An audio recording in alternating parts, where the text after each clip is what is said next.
चलो मित्रों, આપણે એનો x ઘટક મેળવ્યો, એનો y ઘટક મેળવ્યો. હવે મિત્રો શું કરીએ દેખો, આપણે હવે ધ્યાનથી જજો. હજુ આપણે આને x ઘટક અને y ઘટક હજી તો મેળવવાનું બાકી જ રાખ્યા છે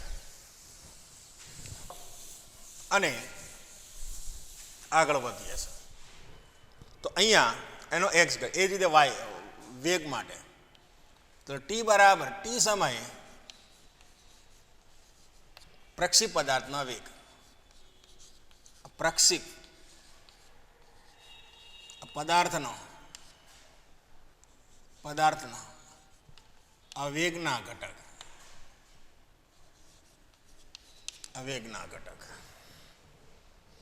ચલો x ઘટક. તો x ઘટક માટે આ જ પોતાનો જ કે x દિશામાં તો કોઈ વેગ બદલાતો જ નથી, મારે x દિશામાં કોઈ વેગ જ બદલાતો નથી, તો આ જ વેગ એનો આવે કે અચળ વેગી છે. vx બરાબર v0 આ cos થીટા, આ વેગ જ અચળ છે ને અચળ વેગ છે, આ વેગ બદલાય જ નહીં. અને y દિશામાં તો અચળ પ્રવેગી ગતિ છે, ચલો y ઘટક. તો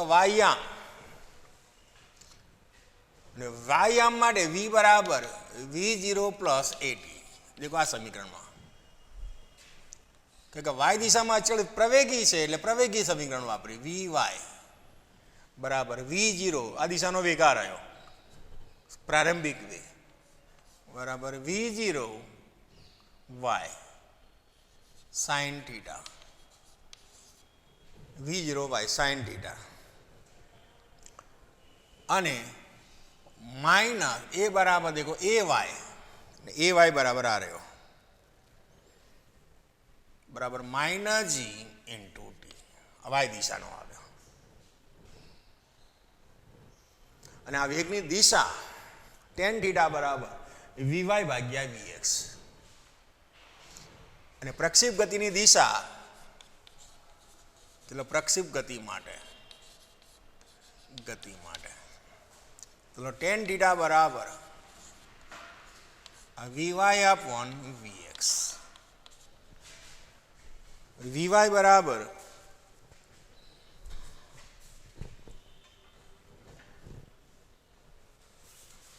ચલો vy બરાબર tan થીટા બરાબર vy અપોન vx.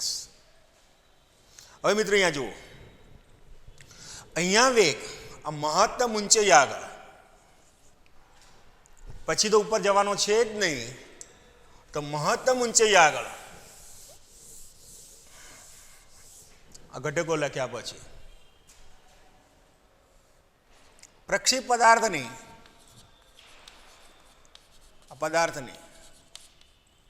માટે મહત્તમ ઊંચાઈ આગળ,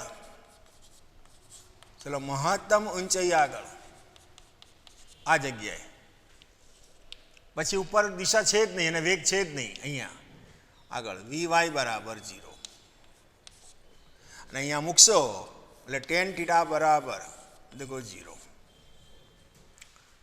એટલે કે પ્રક્ષિપ ગતિ એ સમસીધી દિશામાં થઈ ગઈ, આના વેગની દિશા એ આમ જ થઈ ગઈ, આ દિશામાં વેગ હોય જ નહીં. vy બરાબર 0. અહીંયા જ્યારે vx બરાબર આના જેટલું જ હોય, v0x cos થીટા આના જેટલું જ હોય, આ જગ્યાએ આ સ્થિતિમાં હોય. એટલે કે મહત્તમ ઊંચાઈ આગળ, મહત્તમ આ ઊંચાઈ p આગળ, અને p કહી દઈએ p આગળ, પ્રક્ષિપ ગતિ ની દિશા એ સમસીધી દિશામાં બની જાય, એ સમક્ષિતિજ દિશામાં હોય. ટૂંકમાં ઉર્ધ્વ દિશામાં તે ગતિ કરે જ નહીં. અહીંયા એનો મતલબ એવો થયો, માત્ર આ દિશામાં જ એનો વેગ હોય, આ દિશામાં વેગ ના હોય. દેખો અમે લખી દીધું છે આ બધી વસ્તુને ધ્યાન રાખશે. તો અત્યારે મિત્ર શું કર્યું આ પ્રશ્નનો એક સારાંશ બધી વસ્તુ ભેગી કરી નાખી. આ એક દિશાવાળી ને આ બધું મેં વાય દિશાવાળી લખી, એ રીતે આ બધું એક દિશાવાળી લખી, આ બધું વાય દિશાવાળી લખી, તો આ બધું એક દિશાવાળી લખી, આ બધું વાય દિશાવાળી લખી. બંનેને ભાગ પાડી, બંને સ્વતંત્ર ગતિઓની હું ચર્ચા કરી રહ્યો છું. હવે હું સમીકરણ મેળવી દઈશ પ્રક્ષેપ ગતિ માટેનું. હવે હું સમીકરણ મારું મેળવી આ સૂત્રનો જ ઉપયોગ કરી અને હું સમીકરણ મેળવીશ. તો આ સમીકરણો આપણે યાદ રાખવાના છે, આ સમીકરણોનો ઉપયોગ કરવાનો જ છે. એટલે તો બધા સમીકરણોને ઉપયોગ કરવાના હોવાથી હવે એને હું અહીંયા સાઈડમાં લખી દઉં છું. આ બધા સમીકરણો હું સાઈડમાં લખી દઉં છું. ચલો આ એક દિશા માટે અને આ વાય દિશા માટે. તો એક દિશા માટે દેખો x0 બરાબર 0, આ y0 બરાબર 0. એ જ રીતે અહીંયા આનો પ્રવેગ ax બરાબર 0, આનો પ્રવેગ ay બરાબર -g, આનો વેગ vx બરાબર v0x cos θ, આનો પ્રવેગ વેગ vy બરાબર v0y sin θ -gt. આનો પ્રારંભિક વેગ vx બરાબર v0x cos θ, આનો પ્રારંભિક વેગ v0x એ જ છે v0. આનો પ્રારંભિક વેગ અને અંતિમ વેગ બધું સરખું જ છે. અને આનો પ્રારંભિક વેગ v0y બરાબર v0y બરાબર v0 sin θ. આ પ્રારંભિક વેગ છે. એ જ રીતે આનું x દિશામાં સ્થાનાંતર t સમયે સ્થાનાંતર v0 cos θ, અને આનું y બરાબર v0 sin θ -1/2 gt². એમાં આવી ગયા ઘટકો. મેઇન જેટલી વસ્તુ લખવા જેવી હતી મેં બધી લખી દીધી. મેં અત્યાર સુધી આટલું મેળવ્યું, આટલું મેળવીને આપ્યું. હવે આ બધાને હું કાઢી દઉં છું,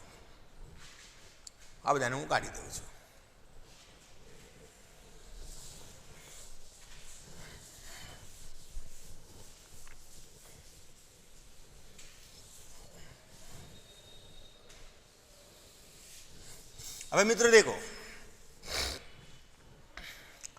હવે પ્રશ્ન તમારો પ્રક્ષેપ ગતિનું સમીકરણ હવે મેળવવાનું છે. ચલો પ્રક્ષેપ ગતિ માટે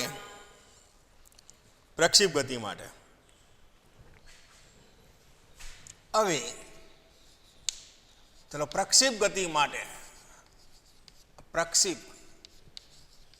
માટેનું સમીકરણ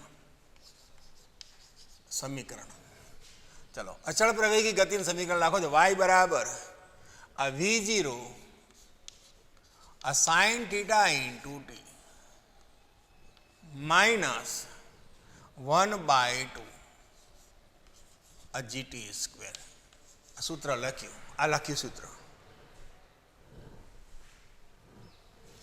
હવે આ સમીકરણમાંથી દેખો, આ રહ્યું v0 cos θ × t. આ સમીકરણમાંથી ટીને કરતા બનાવીને આમાં મૂકી દો. કારણ કે આને આ પદાર્થને આમથી આટલે સુધી આવવા માટે જે સમય લીધો હોય એટલો સમય એ આ લીધો હોય. બંને સમય સરખા જ હોય. સમસ્થિતિ દિશામાં અહીંયાથી આટલે સુધી પહોંચવા માટે જે સમય લીધો હોય એટલો સમય એને ઉપરથી આટલે સુધી અહીંયા આવવા માટે લીધેલો સમય સરખો જ હોય. હવે પ્રક્ષેપ પદાર્થ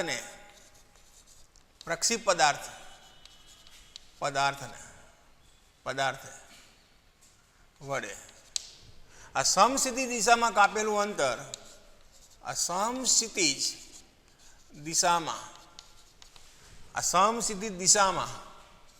આ કાપેલ મહત્તમ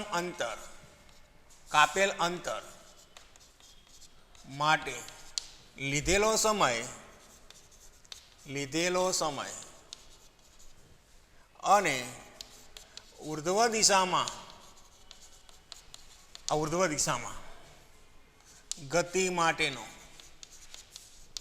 સમય એ સમાન હોય, સમય સમાન હોય, સમાન હોય, સમય તો સરખો હોય. તો માટે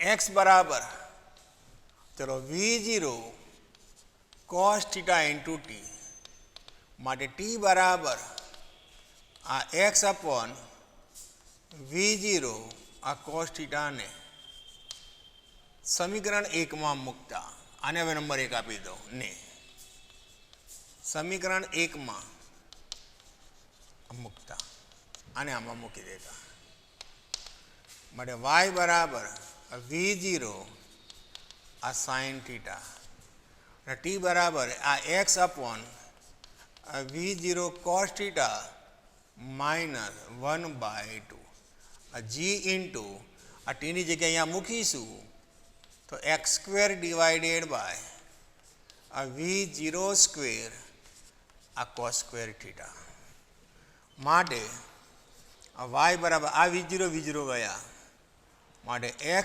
ઇન્ટુ આ સાઇન થીટા ભાગ્યા કોસ થીટા, સાઇન થીટા આ ભાગ્યા કોસ થીટા માઇનસ આ gxનો square divided by 2v0 square આ કોસ સ્ક્વેર થીટા, માટે y બરાબર સાઇન થીટા ભાગ્યા કોસ થીટાને આપણે ટેન થીટા કહીશું, tan theta into x minus 1/2 આ gxનો સ્ક્વેર ડિવાઇડેડ બાય આ v0 સ્ક્વેર આ કોસ સ્ક્વેર થીટા.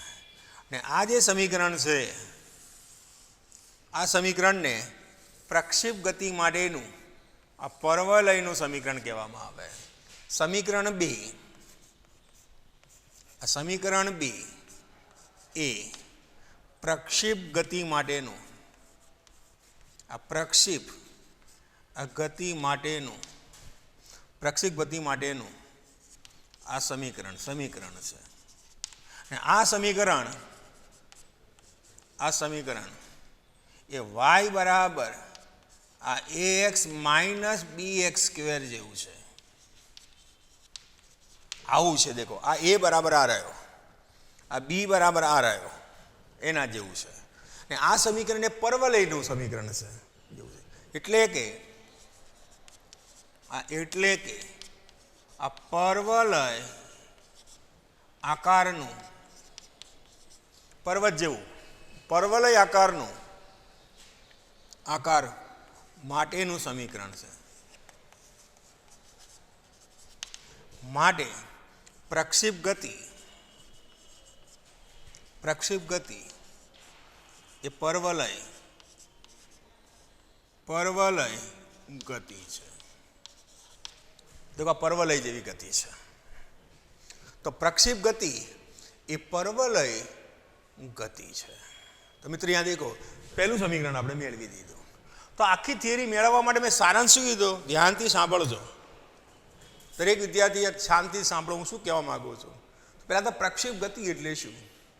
तो प्रक्षेप गति एटले बे प्रकारनी गतिओनुं संयोजन, समसिद्धी दिशामां थती गति अने ऊर्ध्व दिशा में थती गति. आ बे गतिओनुं संयोजन करो एटले तमने प्रक्षेप गति तमने मळे. हवे मित्र शुं करीए छे आपणे आ बे गतिओनुं संयोजन माटे आपणे गतिनी शरूआत क्यांथी थई के भाई उद्गम बिंदुमांथी. एटले देखो शरूआतनो एनुं स्थान 0, y पण 0. आ दिशामां अचळ वेगी छे एटले प्रवेग होय ज नहीं, एटले आ दिशानो प्रवेग 0 ने आ दिशानो प्रवेग हमेशा अधो दिशामां होय ने गति उपर छे एटले माइनस करी नाख्या. प्रवेगनी दिशा हमेशा पृथ्वीना केंद्र तरफ ज होय, गुरुत्व प्रवेगनी दिशा हमेशा पृथ्वीना केंद्र तरफ होय. त्यारबाद आनो वेग, तो आ एक दिशामांनो वेग बराबर आ रह्यो के वेग तो अचळ ज रहेवानो. वाय दिशामांनो वेग तो अचळ प्रवेगी गतिनुं समीकरण वापर्युं हतुं, v बराबर v0 प्लस at मां किंमत मूकशो એટલે समीकरण આવી જશે. ત્યારબાદ એનો પ્રારંભિક વેગ, तो आनो प्रारंभिक वेग देखो v0 cos थीटा ने आनो प्रारंभिक वेग v0 sin थीटा. टी समय आ प्रक्षेप पदार्थ अहींया सुधी पहोंच्यो, तेने x दिशा में कापेलुं अंतर केटलुं, तो x बराबर v0 cos थीटा t. વેગ બરાબર અંતર ભાગ્યા સમય. વાય દિશામાં તો વાય બરાબર v0t પ્લસ 1/2 at સ્ક્વેર વાળા સમીકરણમાં કિંમત મૂકશો એટલે વાય દિશામાં પ્રક્ષેપ પદાર્થે કાપેલું તમને અંતર મળી જશે. આ બધા યામો લખી દીધા એક દિશામાં અને વાય દિશામાં બંનેને યામો લખી દીધા. હવે મેં મારા પ્રક્ષેપ ગતિનું સમીકરણ મેળવવા માટે મેં શું કર્યું, આ સમીકરણની અંદર આમાંથી ટીને આમાં મૂકી દો, આમાંથી ટીને આમાં મૂકી દો. કેમ મૂકીએ કે ભાઈ આ ગતિ માટેનો જે સમય અને આ ગતિ માટે ટૂંકમાં આ ગતિ માટે જે સમય અને આ ગતિ માટે સમય તો સરખો જ હોય, સમય બંનેનો અલગ અલગ ના હોય. તો આનો ટી આમાં મૂકી દીધો, દેખો આનો ટી આમાં મૂકી દીધો.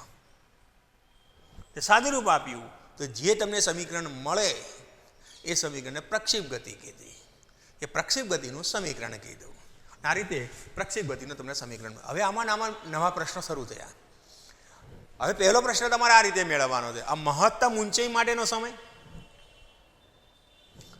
આ મહત્તમ ઊંચાઈનું સમીકરણ,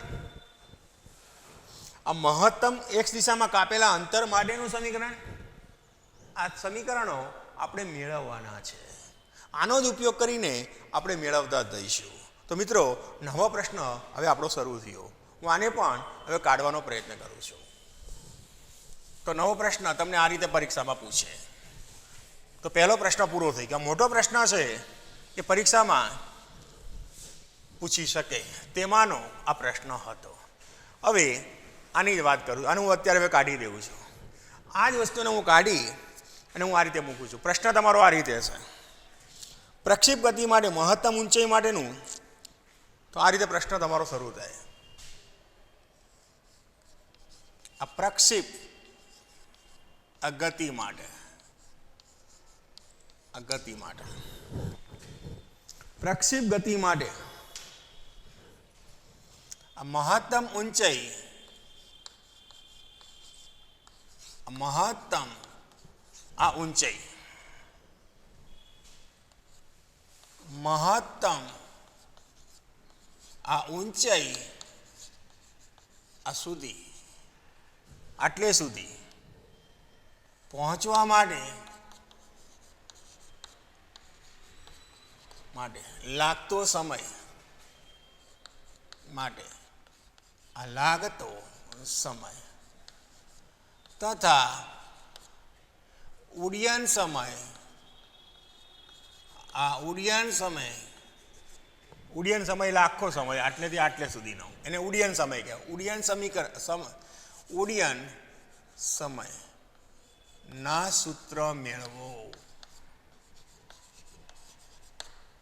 પ્રશ્ન તમને આ રીતે પૂછે, પ્રશ્ન તમારો આ રીતે હશે.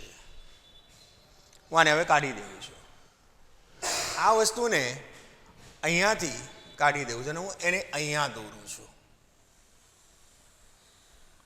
આ જ આકૃતિને હું અહીંયા દોરું છું.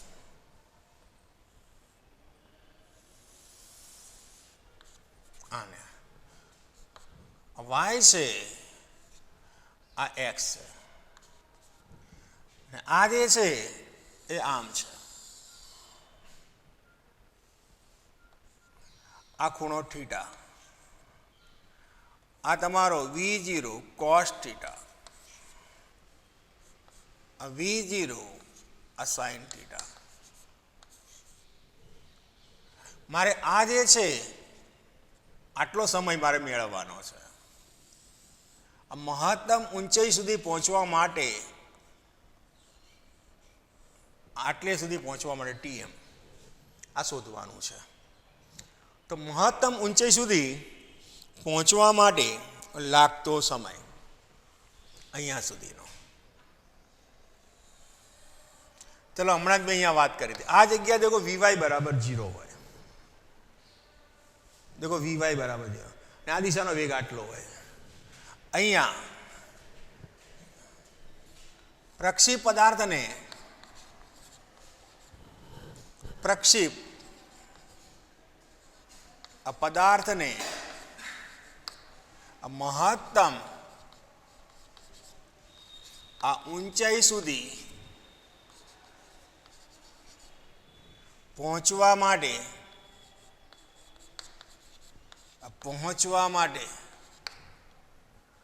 લાગતો સમય ચલો લાગતો સમય આ ટીએમ હોય તો, આ સમય ટીએમ હોય તો, ટીએમ હોય તો, અચળ પ્રવેગી ગતિ સમીકરણ હોય તો, ચલો વી બરાબર વી વાય બરાબર આ વી જીરો વાય, વી બરાબર V zero sine theta minus ચલો જીટી, આ સમીકરણમાં આ સમીકરણ લખીએ વી જીરો વી વાય બરાબર વી જીરો, આ સમીકરણ લખ્યું. આ વી જીરો હતા એટલે વી જીરો લખ્યા. હવે શું કરીએ તો દેખો આ સમીકરણની અંદર અહીંયા તો વેગ જીરો છે, આ દિશાનો વેગ તો દેખો જીરો છે, વી વાય બરાબર જીરો. મહત્તમ ઊંચાઈ આગળ, ચલો મહત્તમ ઊંચાઈ આગળ, ચલો મહત્તમ ઊંચાઈ આગળ વી વાય બરાબર જીરો અને આ ટી બરાબર ટીએમ, ટીની જગ્યાએ ટીએમ લેતા આ બંને નામાં મૂકી દો, નાની જગ્યાએ જીરો મૂકો બરાબર વી જીરો આ સાઇન થીટા માઇનસ જી ઇન્ટુ આ ટીની જગ્યાએ ટીએમ લખ્યો અને આમ લઈ દો માટે જી ઇન્ટુ ટીએમ બરાબર ચલો વી જીરો આ સાઇન થીટા માટે ટીએમ બરાબર ચલો વી જીરો આ સાઇન થીટા અપોન જી. પહેલું સમીકરણ તમને મળી ગયું. મિત્રો આ સમીકરણ ને યાદ રાખવાના છે. હવે બીજું સમીકરણ મેળવવા માટે બીજું સમીકરણ મેળવીએ, અહીંયા આગળ વધીએ.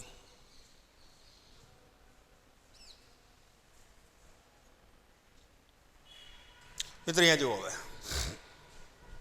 આ ઉડ્ડયન સમય કહેવાય. એ આટલેથી આખો સમય છે ને એને ઉડ્ડયન સમય કહેવાય. દેખો અહીંયા વાય બરાબર જીરો, પાછો મૂળ સ્થાને અહીંયા આવે તો વાય બરાબર શું થાય જીરો, ત્યારે વાય તમારો જીરો થઈ જાય. અને એ વખતે તમારું આ જે સમીકરણ આવે, હવે આ સમીકરણ લેવાનું, આ સમીકરણ લઈશું, એને આપણે ઉડ્ડયન સમય કહેતો. આટલેથી આટલા સુધી ગયો એને મહત્તમ ઊંચાઈ સુધીનો સમય કીધું. હવે આટલેથી આટલા માટે એને ઉડ્ડયન સમય કહેવાય. આટલેથી આટલા આ ઉડ્ડયન સમય કહેવાય. હવે આને હું મારે કાઢી દેવું છું, આની જરૂર નહીં પડે મારે. આ આકૃતિ મેં લઈ લીધી. આ દિશાનો અહીંયા વેગ આ એક જ હોય, વી એક્સ બરાબર વી જીરો કોસ થીટા, આ એક જ દિશાનો વેગ હોય.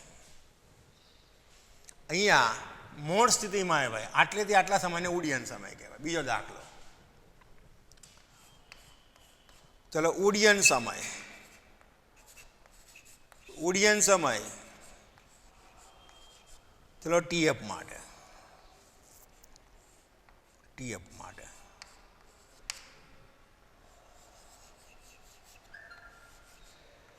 ચલો ઉડ્ડયન સમય આ ટીએફ માટે, ટીએફ માટે. તો એના માટે શું કરીએ દેખો, આ જે સમીકરણની અંદર સમગ્ર ગતિ દરમિયાન આપણે આને પી નામ આપ્યું છે અને આને આટલા અંતરને આપણે આ એસ નામ આપીશું.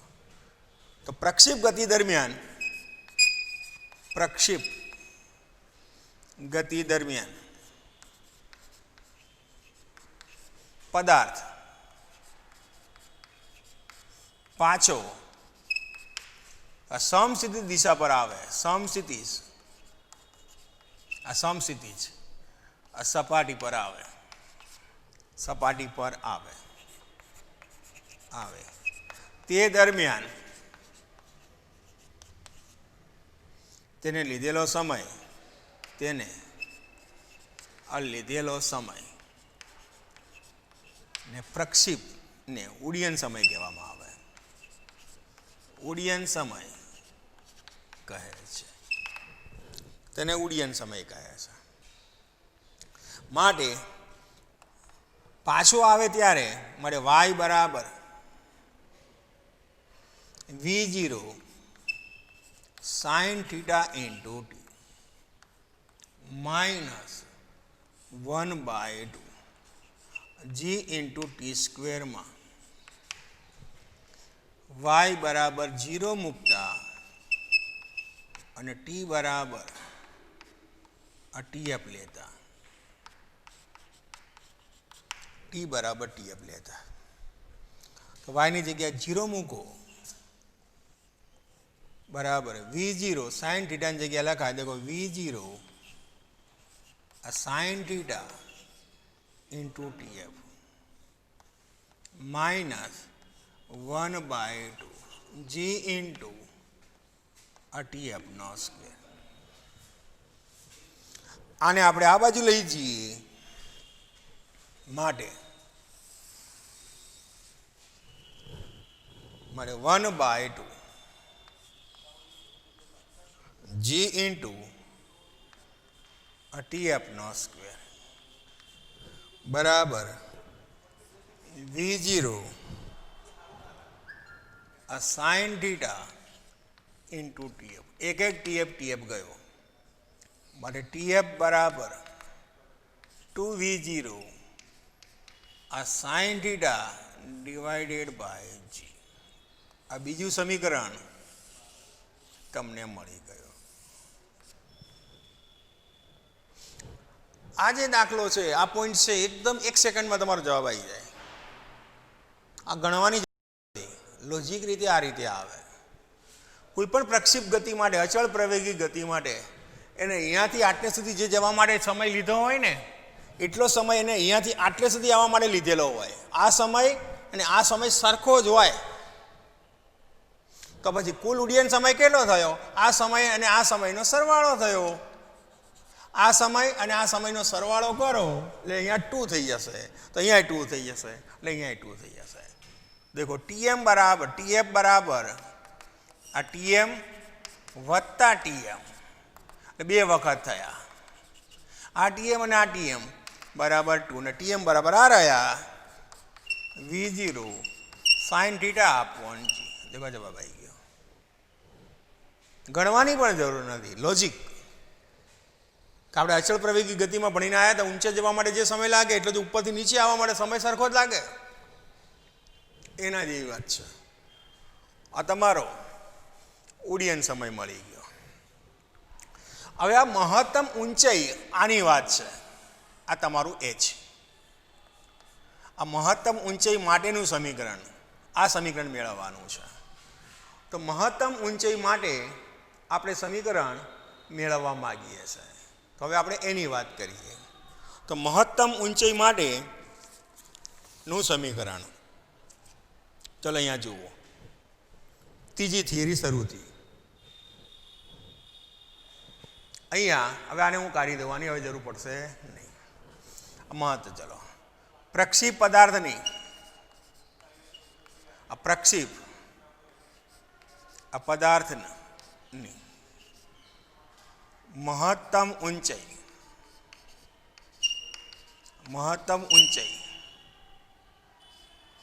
આ H માટેનું સમીકરણ. પ્રક્ષિપ પદાર્થની મહત્તમ ઊંચાઈ માટેનું સમીકરણ. તો પ્રક્ષિપ પદાર્થે ઉર્ધ્વ દિશામાં જે મહત્તમ અંતર કાપ્યું હોય એને મહત્તમ ઊંચાઈ કહેવામાં આવે. તો પ્રક્ષિપ પદાર્થ વડે આ ઉર્ધ્વ દિશામાં કાપેલા મહત્તમ મહત્તમ ઊંચાઈને કાપેલ મહત્તમ ઊંચાઈને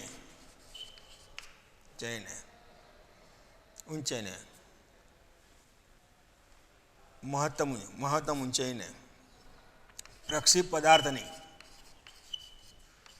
પ્રક્ષિપ્ત પદાર્થની મહત્તમ ઊંચાઈ એચ કહે છે. મહત્તમ ઊંચાઈ એચ કહે છે. હવે આપણે શું કરીએ છીએ, તો આ માટે આ સમીકરણ લઈએ. માટે y બરાબર ચલો V0 આ sine theta into t minus 1/2 ચલો જીટી સ્ક્વેર. આ નંબર આપો 3. આ સમીકરણમાં દેખો આટલે સુધી પહોંચવા માટે સમય તમારો ટીએમ, તો આ સમીકરણમાં ટીની જગ્યાએ મૂકી દઈશું ટીએમ, ટીની જગ્યાએ ટીએમ મૂકી દઈશું અને વાયની જગ્યાએ એચ લઈ લેશું. ચલો ઉપરોક્ત સમીકરણમાં ચલો વાય બરાબર એચ, ત્યારે ટી બરાબર ટીએમ થાય, ટી બરાબર ટીએમ થાય, ટીએમ. હવે અહીંયા મૂકીએ કિંમતો. આ બધા સમીકરણો આપણે લઈને આવ્યા છો એને આમાં મૂકતા જઈએ છે.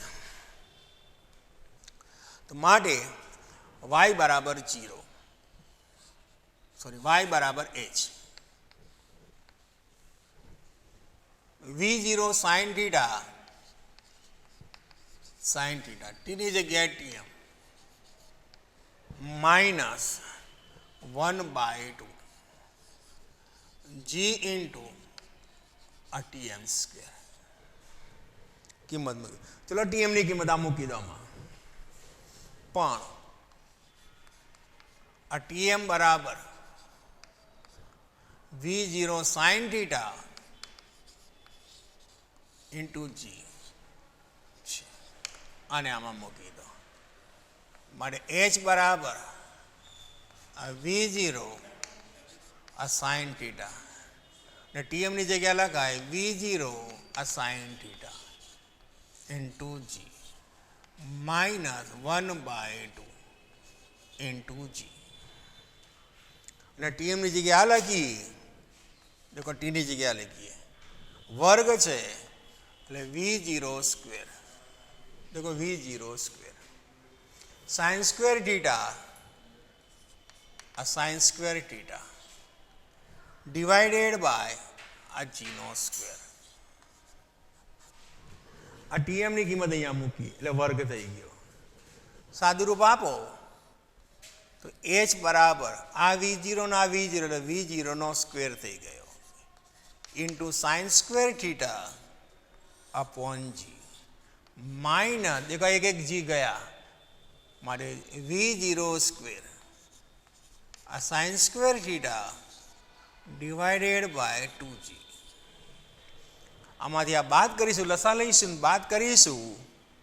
માટે એચ બરાબર દેખો 2 લસા આવશે માટે 2V0 સ્ક્વેર આ સાઇન સ્ક્વેર થીટા માઇનસ આ V0 સ્ક્વેર આ sine square theta divided by 2g. 2 લસા લીધા, આમાંથી આ બાદ કરીશું તો ત્રીજું સમીકરણ આવી ગયું V0 સ્ક્વેર આ sine square theta divided by 2g. તો અહીંયા આ તમારું મહત્તમ ઊંચાઈનું સમીકરણ આવી ગયું. હવે મિત્રો દેખો આ ત્રીજું સમીકરણ આવ્યું. તો તમારો અહીંયા પ્રશ્ન આ રીતે બન્યો. પહેલાં આપણે સમીકરણ ક્યાંથી ક્યાં સુધી લાવ્યા, ચાલો આટલે સુધી પહોંચવા માટે સમીકરણ એ આ રહ્યું. ત્યારબાદ આ પ્રક્ષિપ્ત પદાર્થને આ સંપૂર્ણ ગતિમાર્ગ પૂરો કરવા માટે, જેને ઉડ્ડયન સમય કહેવામાં આવે અથવા પ્રક્ષિપ્ત ગતિ કરવા દરમિયાન લીધેલો સમય કહેવામાં આવે, એને ટીએફ કીધો. એટલે ત્રીજું સમીકરણ લાવ્યા આ પ્રક્ષિપ્ત પદાર્થને આ મહત્તમ ઊંચાઈ સુધી પહોંચવા માટે અથવા મહત્તમ ઊંચાઈ માટેનું આ સમીકરણ લાવ્યા. આ 3 સમીકરણો આપણી પાસે મેળવી ચૂક્યા છે. હવે આપણો ચોથો પ્રશ્ન શરૂ થયો. પ્રક્ષિપ્ત પદાર્થ માટે આ પ્રક્ષેપ પદાર્થ માટે આર્યો અવધિનું સમીકરણ મેળવવું. આ સમીકરણ મેળવવાનું પૂછ્યું છે. આને આપણે અવધિ કહીશું. તો હું આ બધાને કાઢી દઉં છું. નવો પ્રશ્ન શરૂ થયો. દરેક પ્રશ્નમાં આકૃતિ આ જ આવશે. હવે ત્રીજો પ્રશ્ન શરૂ થયો અને એ પ્રશ્ન જરાક નોંધી કાઢજો વ્યવસ્થિત. મિત્રો અહીંયા આને વ્યવસ્થિત નોંધી દેજો, કમ્પ્લીટ નોંધી દેજો. હવે નવો પ્રશ્ન આપણો શરૂ થાય છે. નવો પ્રશ્ન દેખો આ રીતે બને છે, આ રીતે. તો અહીંયા આ જે અંતર છે એને પ્રક્ષેપ પદાર્થનું અવધિ કહેવામાં આવે. આ જે અંતર આને અવધિ કહેવાય. આ અવધિ આર.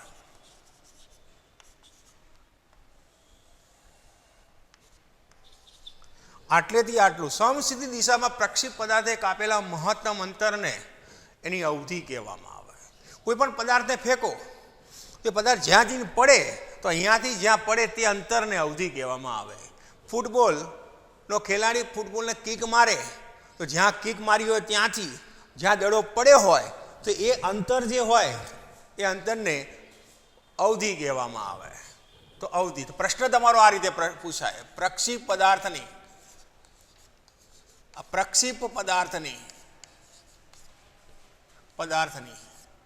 આ અવધિ આર માટેનું સમીકરણ મેળવો.